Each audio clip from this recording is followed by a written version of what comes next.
problem.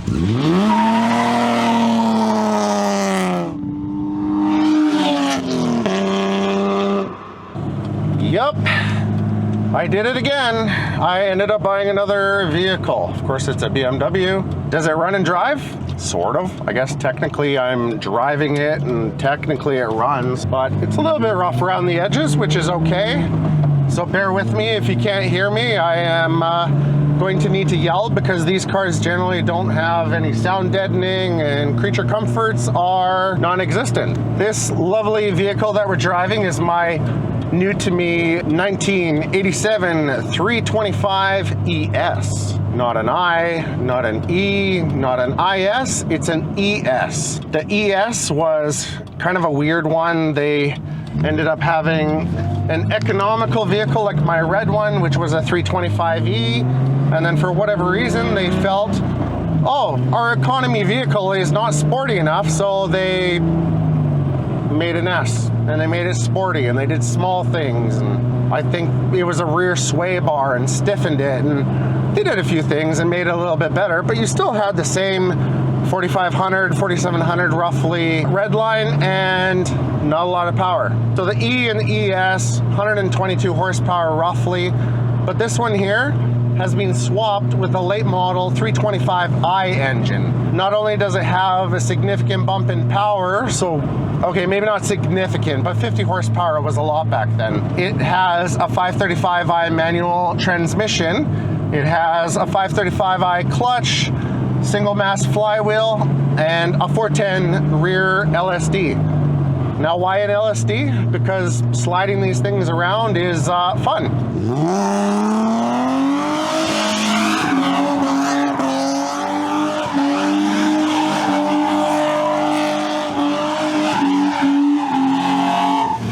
The only real downside to the short gears is that you're shifting a lot. The last time I drove something similar was in my 96 Honda Integra Type R. Now, the gears are super short, and on highway, when you're at highway speeds, yeah, the revs hang quite a bit and they get a bit higher. Of course, like most E30s, they suffer from the tachometer. Now, again, it's 4,700 red line, but it doesn't work. What I'm gonna have to do is dig into it, and generally the cluster has two batteries, either, was it nickel cadmium or lithium ion, whatever. They go bad, they leak, they corrode the board, and you end up having the same problem that I have here. The liter per 100 tach or gauge doesn't work. The odometer, don't think it works. RPM, 0, but it runs. So in pure BMW fashion, not only does it have exhaust leaks, coolant leaks, stuff doesn't work. But broken BMW aside, this one in particular does have quite a few things that have been done to it. The previous owner to the previous owner had originally swapped the engine for whatever reason, ditched the 2.5 smog motor, did again the 325i better 2.5 motor, arguably better, but we'll get onto that in a different video on a different subject. This one here has poly bushings throughout. The most recent owner basically said he went onto the Garageistic webpage, clicked add to cart for everything, and threw it into the vehicle. I ended up going through it quick. I've only had it about a week. Made sure to do a nut and bolt check, made sure that the coilovers were level and that it wasn't going to give me any issues. Along with the poly bushings, like I mentioned previous, it does have a single mass flywheel, and it does have the transmission out of the 535. Don't know exactly why it was swapped in, couldn't tell you, but it works, it doesn't grind, and it seems to be doing pretty well. The factory clutch, not only did he upgrade the bushings, but these have an inherent flaw where they end up having a really sloppy selector. It's pretty bad, but over time stuff ends up wearing out, and as a result there's just play throughout the bushings. I did end up installing an Amazon, eBay, cheap China, Temu chassis mount shifter, and it is quite a bit better. They came with a weighted shift knob, and for the $55 Canadian pesos, it's perfectly fine, and really I don't mind it. It does the job. It does have Condor speed Delrin engine mounts. Now these ones are a bit taller for the simple fact that it puts the engine at a different angle, so I guess it's better for putting the weight towards the rear. I don't know. It made it to be a pain to change the shifter, but it does have stiff transmission bushings and mounts as well. So again, same thing, condor speed. They seem to be pretty good, but you're gonna get a buzz above 0,000 RPM, so that's a thing. As you can see, it was lowered on Godspeed coilovers. The rears, I tried to adjust to see if I could get them a bit lower. Nope, they're all the way down. The struts are all the way down. I did level out the front, so it is a bit better. It's 16-way adjustable, so the rears are adjusted to 16th position. The fronts are a little bit softer, just to give it a little bit more nimbleness, I guess we'll say, in the corners. And so far it seems to be performing pretty well.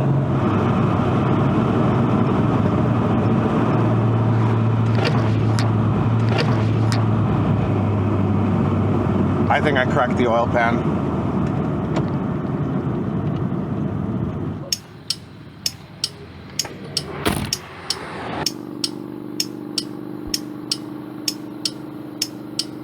It's got a war wound, but it's fine. It may have an extra exhaust leak now. It's fine.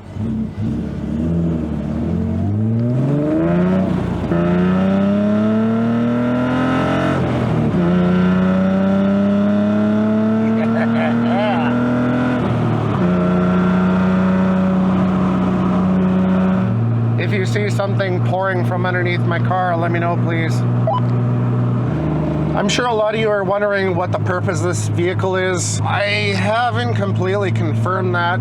The previous owner that I got the red one off of, he had this one for sale, and he gave it to me for a price that I couldn't dispute, or I couldn't say no to, we'll say. And as a result, I ended up purchasing this one as well. I wanted to experience an old classic vehicle, especially a BMW. I've had older Hondas. I've had an 84 Honda Civic, 87. My RX-7's an 89 turbo. But those aren't the same kind of caliber vehicles as this one here. I'm big into BMWs. I've had some for quite some time now, but I've never actually had one of the older, more classic vehicles. This one being manual is a huge bonus. Has an LSD. It has tasteless modifications, or tasteful. Some tasteless, but that's a whole other subject that we could get onto. Overall, it's a really nice driving. It's nimble. It's, I was gonna say light, but it's not that light. It's definitely a lot heavier than I thought it would be for being as old as it is, with no airbags, no ABS, no traction control, no stability assist. You crash one of these, or you crash in one of these, you die like a man. Overall, at the end of the day, I have multiple vehicles. It's a driver's car. I wanted to buy it. Did I need to? No. Did I want to? Absolutely. And so far, the week of ownership with this thing, driving it a handful of times, I can tell you, if you've never experienced an E30, let alone something like this with a gated manual, an inline six, it's amazing. Everybody should experience it, and I wholeheartedly believe that this is one of the cars that you'll end up falling in love with. It's not the heaviest thing ever, and it doesn't make the most amount of power, but for what it lacks in power, it makes up in character, without a doubt. I can't remember the last time I had something with manual window dials. See, I don't even remember what they're called, let alone a hand crank for a sunroof that tips like that. And a really neat feature is the rear windows that tip out. Awesome. Along with all of the other modifications I've already mentioned, this vehicle has long tube stainless headers and a true dual exhaust. I believe it's 2.5 to a MagnaFlow muffler. Now, those of you that may not know the difference between a true dual and something with an H or an X pipe, it's a long-winded conversation, but essentially you're gonna get that dirty, raspy kind of sound in the exhaust with a true dual, which makes this vehicle sound and feel a lot older than it actually is. Not to say that a 30-year-old vehicle or a 25-year-old vehicle isn't old, but it definitely has that nostalgia behind it and that character that someone would really want to experience, especially with something like this.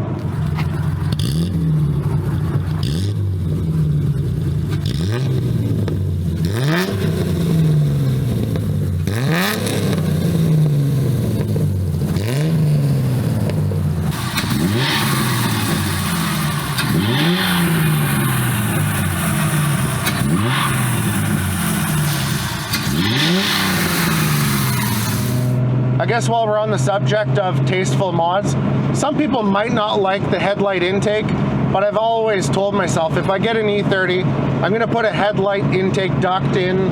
I'm probably gonna paint it black, and at the same token, I always needed that induction sound. While it is tuned with a chip from Turner Motorsports, it still retains the airflow meter, so you still have some difficulty when you're dealing with one of those.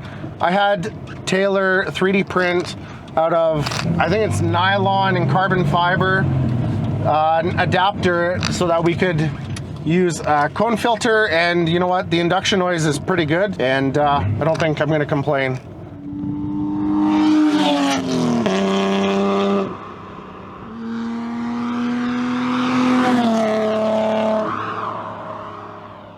Whenever you own a classic vehicle, especially a BMW, make sure you have your change in the event that the car breaks down and you need to take a bus home. Make sure you also have a bunch of fuses. I have a bag of relays in the trunk. In case you start to overheat, you can always bleed off the thermostat, your vent valve. And also don't forget, and I'm sure a lot of you that own one of these or have in the past, you need your hood prop or pop. The latch to pop the hood doesn't work anymore, so you need to use one of these. Pop the hood and learn to be a mechanic real fast. Well, that's my E30. Just kind of a quick glimpse into the financial burden that I've bestowed upon myself. A couple of friends have been mentioning to me that I should autocross it and I should take it for some lapping days up near Edmonton at Strawberry Creek. What do you guys think? Would it be something that you guys would want to see? You want to see me autocross this archaic BMW Classic or classic BMW, whatever. I do have some super sticky tires from my Integra that I could use, but yeah, let me know down in the comments. Don't grind, don't grind, don't grind, don't grind, don't grind. Hey, everything's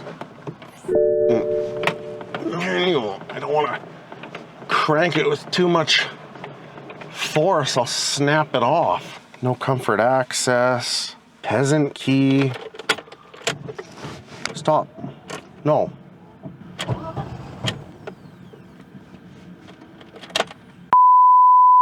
Ready?